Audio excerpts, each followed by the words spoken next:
अस्सलाम वालेकुम नाजरीन, सोच के सफ़र के नए एपिसोड के साथ मैं आगा सुलेमान आपके सामने हाजिर खिदमत हूँ। नाजरीन, क्या आप ऐसी सोच और ऐसी आदतों के बारे में जानते हैं कि जो कि अगर हमारी ज़िंदगी का हिस्सा बन जाए तो हम एक अच्छे मकाम से एक पस्ती के मकाम की तरफ रवा दवा हो जाते हैं। यानी वो आदतें इतनी बुरी नौयत की हैं और उसका असर हमारी ज़िंदगी पे इतना मनफी अंदाज से पड़ता है कि जो वक़ार, इज़्ज़त, एहतराम एक एक मकाम माशरे में हमने अपनी जद्दोजहद के बाद कायम किया होता है, उसकी उस मकाम से हम लोग जो है एक ज़िल्लत के मकाम की तरफ, एक पस्ती के मकाम की तरफ एक हम गामज़न हो जाते हैं। नाज़रीन, उस आदत और सोच का नाम जो है ज़िद हठधर्मी है, जिसको हम आम लफ्ज़ों में जो है मैं न मानूँ भी कह सकते हैं। नाज़रीन, मैं कोई आलिम या मुहद्दिस तो नहीं कि इस पे मैं इस्लामी लिहाज से बहुत एक मुफस्सल बात कर सकूँ, लेकिन इन मामलात को अपनी ज़िंदगी के अंदर मैंने बहुत करीब से देखा और ऐसे लोगों से वास्ता पड़ा कि जिससे एक सोच आई कि मैं इस मौजू पे कुछ अपने तासुरात, अपनी ऑब्जर्वेशन आप यूट्यूब फैमिली के साथ में शेयर कर सकूं। नाज़रीन, ये ज़िद और हठधर्मी इतना मनफी तर्ज अमल है, इसकी शिद्दत का अंदाज़ा हम इस बात से लगा सकते हैं कि अल्लाह रब्बुल इज़्ज़त ने जब शैतान इब्लीस को हुक्म दिया कि तुम हज़रत आदम अलैहिस्सलाम को सजदा करो, तो उसने इसी ज़िद और इस हठधर्मी की बेस पे अल्लाह ताला का हुक्म मानने से इनकार कर दिया। यानी वो शैतान इब्लीस जो कि अल्लाह ताला के पसंदीदा और इज़्ज़त काबिल जिन्नात में से एक था, जिसको बहुत ही रियाज़त के बाद, बहुत ही इबादत के बाद अल्लाह ताला ने एक बहुत ही अहम मकाम पर उसको पहुँचा दिया था, सिर्फ़ और सिर्फ़ ज़िद और हठधर्मी की वजह से आसमान की ऊँचाइयों से ज़मीन की पस्तियों की तरफ उसको अल्लाह ताला ने रवाना कर दिया। नाज़रीन, हम लोग ज़िद और हठधर्मी में बाज़ दफ़ा इतने आगे चले जाते हैं कि हम लोगों को उन जिन लोगों से हमारी बदमज़गी होती है या जिन लोगों से हमारी कोई इख्तलाफ़ात कायम होते हैं, तो हम उनसे बात करना तो दूर करार, उनकी शक्ल देखने के रवादार नहीं होते, हम शक्ल देखना गवारा नहीं कर रहे होते। और फिर वो शिद्दत इतनी ज़्यादा आगे बढ़ जाती है कि हम अ, वापसी के जो रास्ते होते हैं, उनसे दोबारा ताल्लुक़ बनाने के रास्ते होते हैं, उनको भी हम खो बैठते हैं।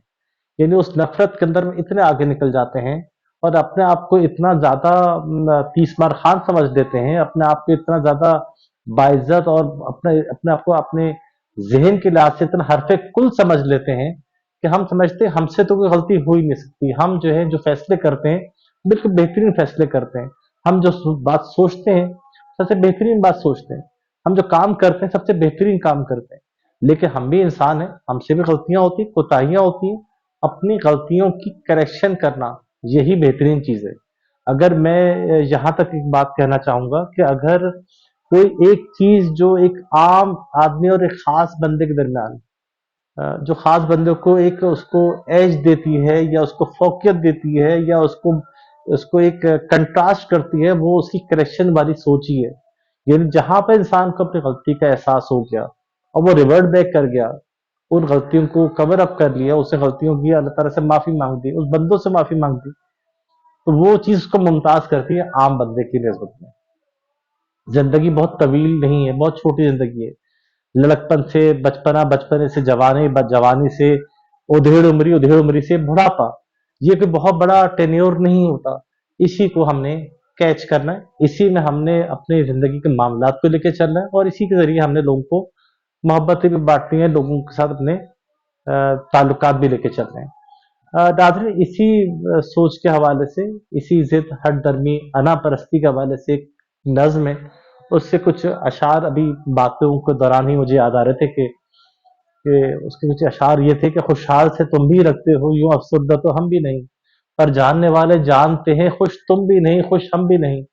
तुम अपनी खुदी के पहरे में और दाम गुरूर में जकड़े हुए, हम अपने ज़ोम के नरगे में, अना हाथ हमारे पकड़े हुए, एक मुद्दत से गलता पैचा, महसूर तना तुम आज भी हो। गो तुमने सहारे ढूंढ लिए, तूफान से संभले हम भी नहीं, कहने को सहारे ढूंढ लिए, खामोश से तुम हम मोहर बलब, खामोश से तुम हम मोहर बलब, जुग बीत गए टुक बात किए, चलो खेल अधूरा छोड़ते हैं, बिना मात किए बिना चाल चले, जो भागते भागते थक जाए, वो साए रुक भी सकते हैं, चलो तोड़ो कसम इकरार करें, हम दोनों झुक भी सकते हैं। नाज़रीन, इससे क्या बात साबित होती है? वही दरगुजर, वही कनात, वही इनकसारी। नाज़रीन, आज का जो वक्त है, आज जिस माशरे में हम लोग रह रहे हैं, आज जिन लोगों के साथ हमारा इंटरेक्शन है, हमें नफरतें बढ़ानी नहीं है, मोहब्बतें बढ़ानी है। हमने अपने हिस्से की शमع जलानी है। हमने अ, अपनी गलतियों की करेक्शन करनी है। अल्लाह ताला एक मकाम पर फरमाते हैं ना कि अगर तुम्हें किसी से माफ़ी मांगने में, कहीं अपनी गलती की इकरार करने में, कहीं तुम्हें अपनी इज्जत के कम हो जाने का अंदेशा हो, तो क़यामत के दिन वो मुझसे तुम ले लेना। मफ़हूम है कुरान मजीद की एक आयत का। अल्लाह ताला कभी बेशि माफ़ फरमाए। इससे यही चीज़ ज़ाहिर होती है कि हमें अपनी ज़ाती अना से, ज़ाती सोचों से बढ़ के आगे बढ़ना है, मुफ़ाद के लिए काम करना है, लोगों के लिए काम करना है। आज इंतशार का आलम है, लोग परेशानी का शिकार है, लोगों को मोहब्बतें बाँटनी है, लोगों की बातों को सुनना है, उनके ज़ख्मों पर मरहम रखना है, उनके ज़ख्मों पर नमक छिड़कना है। आप उनकी चंद मोहब्बत के बोल बोल देंगे, चंद ऐसी बातें कर देंगे जिसके अंदर उसके अंदर ज़िंदगी जीने का हौसला आ जाएगा, उसको एक अच्छी सोच दे जाएँगे, उसके अंदर एक कामयाबी की एक उम्मीद की किरण उजागर कर देंगे। यही हमारा मकसद है। रमज़ान का महीना नाज़रीन बस कुछ ही दिनों में आ ही जाता है, और उस महीने का पैगाम भी हमारे लिए यही है कि हम अल्लाह ताला के लिए अपनी दोस्तियाँ रखते हैं, हम अल्लाह ताला के लिए ही अपनी तमाम इबादतें करते हैं। अल्लाह ताला की ही खुशनुदी को हासिल करने के लिए हम भूख और प्यास बर्दाश्त करते हैं। अल्लाह ताला के लिए हमने ताल्लुकात कायम रखने हैं, अल्लाह ताला के लिए हमने एक दूसरे से मिलना है, तो अपनी सोच को बेहतर बनाएं, लोगों के साथ अपने मामलात को बेहतर बनाएं, लोगों को एक अच्छी और मुस्बत सोच दे के जाएं। और इंशाल्लाह उम्मीद है कि अगर हमने अपनी जिद, अपनी हठधर्मी, अपनी अना को छोड़ के अल्लाह ताला की खातिर दूसरों को माफ करने की तरफ से चले गए, लोगों के साथ अपने ताल्लुकात को अच्छे और बेहतर बनाने की तरफ चले गए, तो इंशाल्लाह इस दुनिया के अंदर भी कामयाबी हमारा मुकद्दर बनेगी, और आखिर के दिन भी हमारी जिंदगी जो है अल्लाह ताला के सामने जो हमारी हाजिरी होगी, वो भी बेहतरीन होगी, और अच्छे मकामात के साथ, अच्छे मामलात के साथ हमारा सफ़र आगे को बेहतर तौर पे चलेगा। अपनी दुआओं में याद रखिएगा नाज़रीन। अगर मेरी सोच, मेरी बात आपको पसंद आई है, तो इस चैनल को ज़रूर लाइक कीजिएगा। आप इस चैनल को लाइक करेंगे तो मेरी जो है और नए से नए वीडियोस, नए से नए पैगामात आपसे हम शेयर करते रहेंगे। इस वीडियो को भी लाइक करें अगर पसंद आती है, अपने तजावीज़ दें। इस चैनल को अगर आपने अब तक सब्सक्राइब नहीं किया तो सर बटन दबा दें सब्सक्राइब का, बेल आइकन को प्रेस कर दें, ताकि आइंदा आने वाली वीडियोस भी आपको बर वक्त मिलती रहे। अपने फीडबैक से ज़रूर आगे कीजिएगा। बहुत बहुत शुक्रिया। अस्सलाम वालेकुम।